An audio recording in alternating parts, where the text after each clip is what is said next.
Ibrahim Traoré shocked the king of Dubai by refusing to bow. Not physically.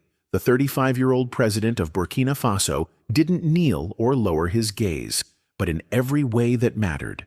The moment unfolded in the gilded heart of the Dubai World Trade Center, where the air smelled of Arabian oud and ambition, and where the world's most powerful leaders had gathered to decide the fate of billions.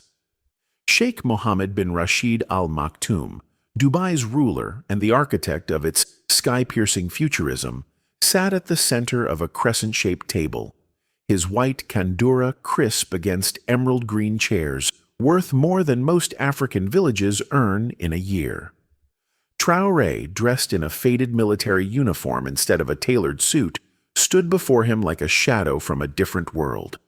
He carried no briefcase, no slideshow, no glossy reports, only a weathered photograph and a question that would unravel the room's unspoken rules. "Your Highness," he began, his French-accented Arabic deliberate, "when did the world decide some nations must beg while others choose to build?"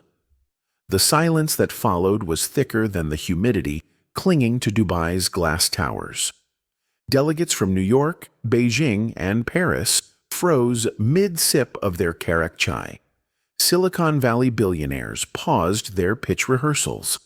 Even the Emirati royal guards, trained to never show surprise, tightened their grips on ceremonial swords. Sheikh Mohammed, a man who'd turned desert into a metropolis of indoor ski slopes and AI-governed cities, leaned forward. His sharp eyes, accustomed to sizing up mega-projects and men, locked onto Traoré. This wasn't how the summit's script read. The African leaders invited to Dubai's annual Global Future Summit were expected to smile gratefully for scraps of investment, to parade their poverty like a pitch for pity. But Traoré, representing a landlocked nation of dust and grit, had not come to perform. He'd come to propose a revolution. 3 hours earlier, the summit had opened with predictable fanfare. Helicopters buzzed over the Burj Khalifa, their rotors slicing through a sky smudged pink by dawn. Blacked-out Range Rovers disgorged CEOs and crown princes into a lobby where marble floors mirrored the geometric patterns of Bedouin carpets. The agenda promised discussions on asteroid mining, quantum computing, and floating cities, the usual trophies of wealth-chasing immortality. Burkina Faso's slot, wedged between a blockchain tycoon's keynote and a lunch of gold-flake camel burgers, had been dismissed as tokenism. "Charity hour," a British diplomat had snorted, checking his watch. "Let's see what sob story the Africans bring this time." No one noticed Traoré arrive. He'd flown commercial, his entourage a single aide clutching a dossier stamped Trans-Sahel Corridor. While others schmoozed in the lobby's orchid-filled chill, he stood by a floor-to-ceiling window, staring at the artificial archipelago shaped like a palm tree. "They built islands," he murmured to his aide, "while my people die crossing real ones." The irony wasn't lost on him. Dubai, a city that manufactured rain clouds, hosted a summit where the future was a commodity sold to the highest bidder. Yet Traoré, whose country battled droughts, jihadists, and the scars of colonialism, believed he held the most valuable currency in the room: hunger. Not the kind that weakens, but the kind that fuels. When his name was finally called, the room's energy dipped. Delegates scrolled phones, aides packed laptops. Sheikh Mohammed, ever the gracious host, offered a nod so slight it bordered on dismissal. Traoré approached the podium, his boots clicking against the marble. Then he did the unthinkable. He stepped around it, closing the distance between himself and the sheikh. No teleprompter, no laser pointer, just a man in a room, holding a photograph. "This is Musa," he said, raising the creased image of a boy squinting at a solar panel. 10 years old. Until last month, his village measured time by darkness. No light, no school, no hope. Then we gave them the sun. He paused, letting the translation earpieces hum. Not as aid, as investment. Burkina Faso built that solar grid with cobalt mined by our children, sold at prices set by your markets. The accusation hung delicately, a scorpion in silk. Today, Musa studies at night. He dreams of engineering schools. But where will he go? Europe slams its doors. America demands visas. So I ask you, he turned to the room, what if his classroom became your laboratory, your factory, your partner? A German tech mogul coughed. A Saudi prince frowned at his Rolex. Traoré continued, unfolding a map of Africa dotted with red lines. Roads, rails, pipelines snaking across the Sahel. 8,000 kilometers, 12 nations, farms feeding ports, sunlight powering factories, deserts blooming into trade routes. The Trans-Sahel Corridor. He listed figures: $800 million, 4 million jobs, a 300% trade boost for Dubai.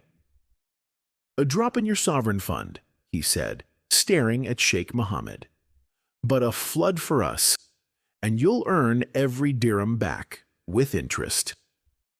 The Sheikh's expression remained unreadable, but his fingers drummed the table. A habit aides knew of suppressed excitement. Traoré pressed on, voice rising. You want legacy? Build bridges, not islands. Be the king who linked continents, not the one who hoarded sand. Gasps rippled through the room. No one insulted Dubai's vanity projects. No one. Yet Traoré wasn't finished. I didn't come to beg, he said, softer now. I came to offer you a choice: exploit Africa's pain, or invest in its genius. But know this, we will build this corridor, with China, with Europe, with whoever sees our hunger as strength. The question is, will Dubai lead or follow? For 10 seconds that felt like eternity. The only sound was the hum of air conditioning. Then Sheikh Mohammed stood. At 75, he moved with the coiled energy of a man who'd once raced camels. He walked toward Traoré, stopping inches away. The room held its breath. President Traoré, he began, Dubai was once a fishing village. The world laughed when I proposed islands shaped like palms. They whispered, madman, when I built a tower touching the clouds. He gestured to the window, where the Burj Khalifa's spire pierced the heavens. You speak of hunger? I taste it still. He turned to the room, raising his voice. Today, Dubai pledges $500 million to the Trans-Sahel Corridor. Not aid, investment. And we challenge every nation here to match us. Pandemonium erupted. Nigerian delegates leapt up, cheering. European bankers scrambled to call headquarters. A CNN correspondent tripped over her mic cord, yelling, breaking news, Dubai backs African mega project. Traoré, meanwhile, stood motionless. The photo of Musa trembled in his hand. The deal made headlines, but the real story unfolded in the shadows. That night, as Dubai's lights twinkled like grounded stars, Traoré and Sheikh Mohammed met privately in the Burj Al Arab's Skyview suite. Below them, yachts bobbed in the marina. Above, the Milky Way smeared the sky. Why the photograph? The sheikh asked, pouring Arabic coffee into porcelain cups. You had the data, the maps. Why show a child? Traoré smiled.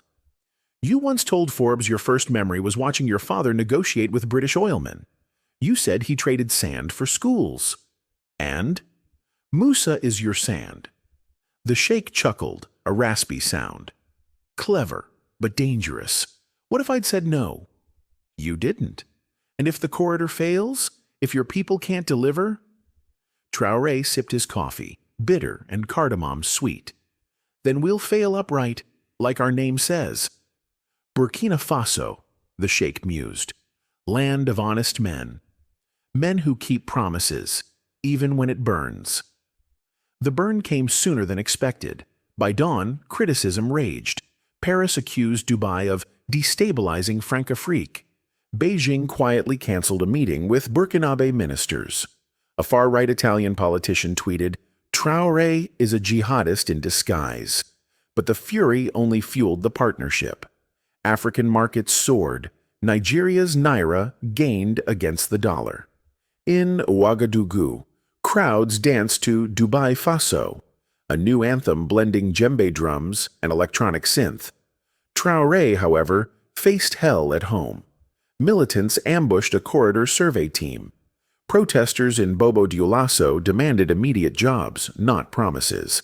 Yet he pushed forward, appearing on site in a hard hat, shaking hands stained with cement. "This isn't Dubai's project," he told workers. "It's ours. Their money, our sweat. Equal partners."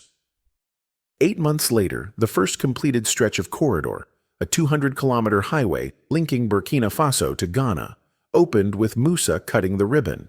Dubai's media splashed the boy's grin across front pages. Sheikh Mohammed sent a holographic message. "Today, we don't celebrate asphalt. We celebrate audacity." But the truest victory came quietly. At the UN General Assembly, Traoré shared the stage with Singapore's Prime Minister. They announced a tech hub, Singaporean AI, Burkinabe Cobalt. No Western intermediaries, no colonial echoes. As cameras flashed, Traoré glanced at the empty seat where France's president once dominated African talks. "The script has flipped," he whispered to his aide. Back in Dubai, Sheikh Mohammed kept Musa's photograph on his desk. Visitors assumed it was a grandson. He never corrected them. Some truths, he knew, needed no explanation. The boy's eyes, bright, unyielding, said enough. Hunger, when polished, outshone any diamond. And partnership, when forged as equals, outlasted even the tallest towers.